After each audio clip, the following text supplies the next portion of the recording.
дуруд бинандагони азиз, меҳмони имрӯзаи мо яке аз ҳаҷвинигорони шинохта, яке аз шоироне ки бо шеърҳои намбакини худ хотири ҳар яки мо шуморо шод мегардонад, Ҳасани Чила ҳастанд. Шуморо ба барнома хушомадед мегӯем. Саломат бошед. Яке аз сурудҳое ки имсол хит гаштанд дар моҳи охир, суруди уқа гуноҳе нест ки зиёда аз 9 миллион просмотр гирифт. Идеяи ин суруд аз куҷо пайдо шуд?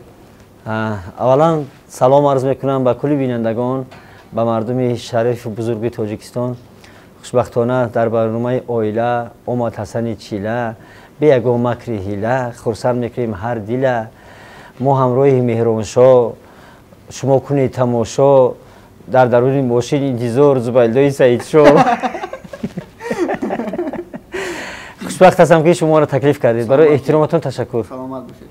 Ва ин суруде ки уқа гуноҳи нест. Пешвақто рости гап падарон, бобоон, бибиёи мо ҳам мегуфтанд ки масалан ягон гуноҳи хурд мекардем, мегуфт хай бачам уқа гуноҳи накарда будаӣ, уқа гуноҳи нест. Баъдан ҳаминро бобои қанд, яъне ки забонзада кардан, ба гуфтанду гирди забони мардум печид, хулоси гап ҳамин чиз муд шуд гуфти гапҳо. Баъд ман фикр кардам, чанд бор ният кардам ҳамина суруд карда сароям, аз ниятам гаштам, гуфтам мардум нагӯянд ки Ҳасани Чила ҳам бемаънӣ шудааст. Бар замине ки бисёриҳо маро ҳаҷвнигор мепиндоранд, хиёлашон ман ягон масхара бозам фикр намекунам ки ман 30 сол мешавад дар театри давлатии таҷрибавии ҷавон ба номи устоди Зиндаёд Муҳаммадҷон Қосимов 30 сол аст фаъолият дорам, дар театр кор мекунам ва ба ин жанрам даст мезанам кам-кам, ба жанри ҳаҷв. Аз бас ки худо ин толеро ба ман додааст, агар ман ин корро накунам, худро гунаҳгору бадбахт мешуморам. Он чизе ки худо додааст, бояд аё амалӣ кунед. Ва ин суруди гуфтаи шумо уқа гуноҳи нестай, ман ҳамун аз забони бобои қанд гирифтаму инро тарона сохтам, рости гап сароидам. Меҳроншоҳ. Дар як навор дидем ки бобои қанд гуфтааст ки ман бо Ҳасани Чила ҷанг мекунам. Инро чӣ гуна қабул кардед шумо? Ман ҳамун наворро надидам. Бародари азиз Меҳроншоҳ, ҳамун наворро надидам. Дидаму варақ задам гуфти гапҳо. Ман бисёр чизоро одаморо ман мефаҳмам ки ягон сухани қабиҳ аст, барои асаби худам вайрон кардан, дилама озордан намебинам. Баъд гуфтанд дӯстонам ки бобои қанд шуморам хел. Хулас бо мурури замон як рӯз бо ду бародарам дар мошин рафта истода будем ки дар пеши беморхонаи чашм яке бародаро диданд ки бобои қанд дар назди бобои қанд дар онҷо истодааст. Баъд хулоса гуфтам бобои қанд, гуфтам илтимос ман бобои қанда набинам. Гуфтам чӣ ба метарсӣ? Гуфтам не наметарсаму вақт надорам барои суҳбат кардан, бояд хонаам равам, намози шом шуда истодааст, кор дорам. Хулас бобои қанд тирезаро поён кардам, бачаҳо мо дар қафо нишаста будам.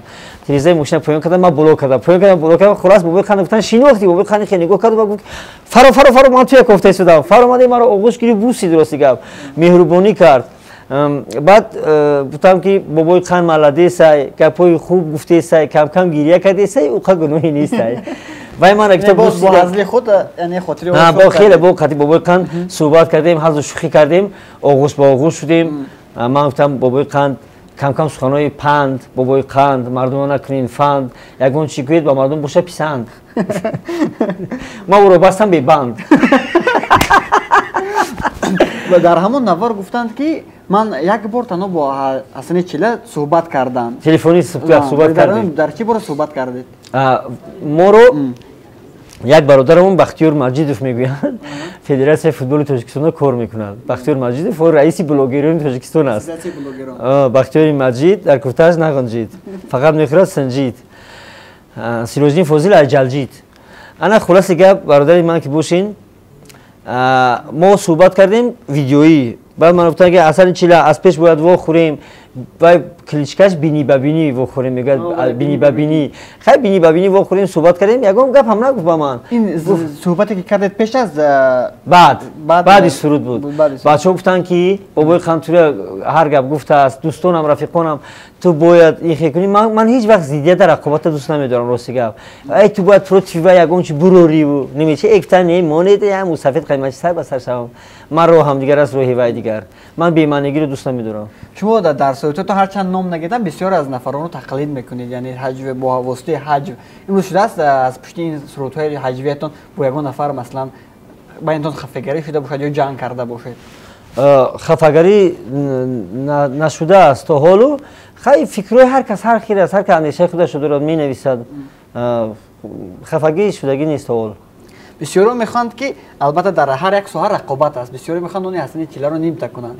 شما در ساحه حج و رقم از همه اساسی خود رو کی میحسابید؟ من رقیب ندارم در ساحه حج. راستی گپ هیچ کسی رقیب خود نمیشمرم. چون که روح و روش من دیگر است. من خودم می نویسم، خودم ایجاد میکنم، خودم بازی میکنم. یعنی که اما کار رقیب موضوع من دیگر است. راستی گپ من به هر موضوع دست میزنم. مثلا بسیار دیسوزی به مردم دارم. راستی گپ برای نمی تاکسی قیمت میشود، چراغ میکشن، مثلا یگم چیز ده مثال که درد مردم به درد مردم درد رو به واسطه حج ابراز مینمایم. یک وقتا با حج وینگارانی غریب شو کمپانی خیلی دوستی زیاد داشتید. آیا امروز با اونها یعنی دوستیتون پراکنده شده است یا چرا با گروه غریب شو کمپانی در تالارهای بزرگ مثل پیشینه کنسرت برگزار نمیکنید؟ راستی گپ گم تا حاضر در ارتباط هستیم با استاد بختیار جان رحیموف، واقعی تشریف خلیلوف، سید احمد خالوف، عبدالجبار عظیموف در واخوری ها هستیم، در محفل ها هستیم و میخوریم، فقط نقش نمیافریم. من بازم تکرار بر تکرار در برنامه نوفتای استاد ارزوی سیف هم گفته بودم که من میخواهم با همه من برای همه حجنگاران دارم موضوع تیمه میگن رسو موضوع دارم با اونو با گروه عرب شو چند موضوع امتحان معلم این چیزا پیشنهاد کردم. با بختیار رحیموف هستیم در ارتباط هستیم، صحبت میکنیم، دوستانه رفیق هستیم، اصلا همدیگر تیز خبر میگیریم. اونها اون قدر وقتی خیلی وقت ندارن. راستی گپ اکی بختیار تشریف کارشون زیاد است. در چورابینی دولتی حکومتی بسیار بند هستن، با سربازها اندرمان هستن، بسیار ها گایا در کار میکنن. خلاص گپ ان شاء الله خدا خواهد در پیش ارزو داریم که یک سری حجبی خونیم. نیت دارید که با گروه غریب شو کمپانی در یگان تالار بزرگی که امروز هستند کنسرت خود رو برای مخصوصا مثل پیشین برگزار کنید؟ درست خیلی کردید. سال 2012 هم بود، 1 اپریل من کنسرت برپا کردم با کمک دستگیری برادر عزیزم هنرمند خوشخوان تاجیک صدرالدین نجمیدین. اونجا اونها اومدن اشتراک کردن، همه حجمیگارا اومدن اشتراک کردن راستی گپ در همون کنسرت شب ایجادی من و ان شاء الله نیت دارم که با سن 50 درایم، یک چند سال مونده است، با سن 50 می‌دارم 30 سالگی ایجادیات خودم رو هم کتاب چاپ میکنم ان شاء الله خدا خواهد کتابی حجوی و با کتابی سفرنامه چاپ کرده شدم. سفرهای زیاد کردم راستی گپ من میخوام که همین اندیشه های مرا مردم فهمن که دونن من نه تنها حجنگار هستم. من شکرانه میکنم 4 مرتبه توسط تئاتر اهرون و ایران سفر کردیم با نمایشنامه دجال، شیخ سنان، شاه فریدون و با بلژیک سفر کردیم. سال 2003 هلند، گلندیا رفتیم، فرانسه، پاریس رفتیم، دیگر شهرها رفتیم سفر کردیم. خلاص ارزو دارم نیت دارم که همون سفرهایم رو کتاب کنم و پیشکشی مردم گردونم تا اینکه مردم دونن که من در تئاتر کار میکنم، من حجنگار مسخره باز نیستم، من درد مردم رو پیشنهاد میکنم. تا جای ما معلومات یافتیم شما برای ستاره گشتن بسیاری از هنرمند سراینده ها سهم زیاد گذاشتید. امروز با کدام از اون ستاره ها همکاری دارید؟ خوشبختانه با همه هنرمندان من از اونی که نامهای هنرمندان رو گیرم، نامهای هنرمندان رو میتونم گیرم که 3-4 نفری که از من ترانه نسراییدند. مثلا دیگر خدا رو شکر اکثر هنرمندان با همکاری دارم، با هنرمندان افغان همکاری دارم، از آلمان، از گرمانیا با من زنگ میزنن، موسیقی پیشنهاد میکنن، من شعر مینویسم. آقای پاییز، آقای ریشود، آقای چکاوک یادم هست، از یادم نمیرود. با اکثر هنرمندان، با آقای اندی مددیان ترانه سراییدم، با اون کس برادری همزبان میرویم و تاجیکستان و ایران و افغان هم خیلی یک ترانه سراییدم، با رستم نورو آقای ایشان نو سراییدن این ترانه رو. خوشبختانه امروز هم کار میکنیم با هنرمندان زیاد ستاره‌های تابناک صنعت تاجیک. یک وقت یک دویت خود رو با همراه قدم قربان سراییدید. آیا نقشه است که با قدم قربان یک اون دویت دیگر باشد یا امروز رابطه همکاری دارید با قدم قربان؟ البته داریم، ما با قدم قربان رابطه زیچ داریم، با هم برادر هستیم، تیز کار میکنیم. با اون کس با قریب یک ترانه نوشتم، شما با من چیکار دارید؟ بعد وی برنامه ملخ رفت، اونجا مردم از قفاش هر گپ گفتن. این باعث فخر است قدم قربان رفت. یا که فاروق جان حسنوف پرچم برداری ملت ما شد، ما فخر باید کنیم، ما پرو چی بخیلی کنیم.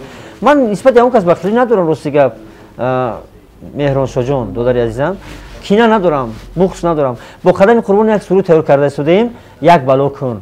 مثلا ماشین وایرون است باید زبچس خری، یک بلا کن. شوفر میگه یک بلا کن. کمباین درو نمیکنه شکستگی رئیس میبیاد یک بالا کن یک بالا کن میکروفون کار نمیکند یک بالا کن یک بالا کن. این سرودهایی که گفتید نوشتید کی منظور پیشکش بینندگان میگردد؟ بعد سال نو. بعد سال نو. چون که ما تا سال نو فرصت نداریم دیگه. چرا سالهای آخر حجف‌های شما رو در تلویزیون یا عموما نشان نمیدن قریب؟ ما بدبختی ما در چی است که در تلویزیون ها برنامه حجب بریدند. چایخانه مشفقی یک پیاله چای هزل نوش داشتیم، مردم حلاوت میبردند.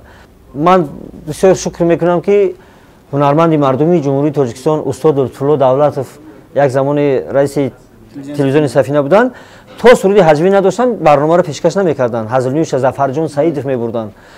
من شکر میکنم که با ایشان کار کردم، فعالیت دارم و میخواهم که در همین سال نو تلویزیون های ما به حجب رو بیارن و توسط حجب مردم رو شاداب سازن. دیگر بینید 6-7 شبکه داریم، در یگان تمام شبکه های ما حجب نیست. حجب نیست بله. شما همون شعرهایی که مثلا در یگان چوربینی یا در یگان تالار میگید پیشکی اوموده دیده تنها نام رو عوض میکنید یا در همونجا همین شعر رو ایجاد میکنید؟ بدواتن ایجاد میکنید. میکنید. یک شعر بگید که در همین جا ایجاد شده باشد. در همین بله عین حال میگم عین حال. عین حال ما نشستیم بی‌ملال مهنت میکنیم حلال من بالش کی استقلال به یگون شوخی پریکول گپی بدگویی میشود اوبول دویم باشید خوشحال برادری عزیز مهران شو ما از گروه غریب شو آمدیم با تماشا به طاقت از زبالوی سعید شو باید رویم ما تماشا برو خرشو. تمنیات شما برای مخلصان سامانه آیله چه است؟ سال نو میلادی خورسندی عورت شدی. تمنای من، آرزوی من، نیتی من، مقصد من همین است که همیشه مردمی سربلند تاجیکستان ما سربلند باشند، در خانواده‌شان فیض و برکت باشد. آن نفرانی که بیرون از تاجیکستان هستند، در غربت است، در غریبی هستند، خداوند کریم نگهبانشان باشد. برای کار موفقیت به هر یک خلق تاجیک بگذار که هوای تاجیکستان عزیز ما همیشه پاک و بی‌غبار باشد. در هر یک خاندان سرود و ترانه و صدای خنده باشد، دلهای بیغش و بی‌کینه باشد. تشکر زیاد بار دیگر سپاسگزاری خودم هستم که با دعوت ما رو رد نکرده به برنامه ما آمدید.